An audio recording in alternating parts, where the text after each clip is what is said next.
প্রধানমন্ত্রী তিনি সম্মতি প্রকাশ করেছেন।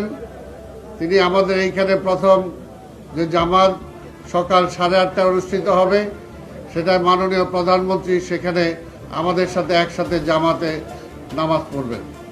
এইখানে আপনারা সবাই জানেন যে প্রায় 35,000 লোকের জন্য নামাজের ব্যবস্থা আছে, পাশাপাশি মহিলাদের জন্য নামাজের ব্যবস্থা আছে এবং আমরা আশা করি আমাদের মন্ত্রিপরিষদের সদস্যবর্গ সহ অন্যান্য উচ্চপদস্থ কর্মকর্তা যারা আছেন তারাও এখানে উপস্থিত থাকবেন এবং এখানে আমাদের নামাজের আগে যদি কারো প্রয়োজন হয় ওযুর ব্যবস্থা সেটাও করা আছে, মহিলাদের জন্য একই ব্যবস্থা করা আছে।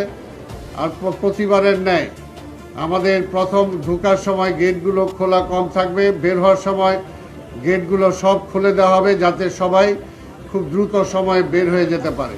ঢাকা দক্ষিণের পক্ষ থেকে নাগরিকদের সকল সহযোগিতা আমরা চাই, প্রশাসনিক সকল সহযোগিতা ইতিমধ্যে আমরা পেয়েছি এবং ইনশাআল্লাহ ঈদ পর্যন্ত আমরা সেটা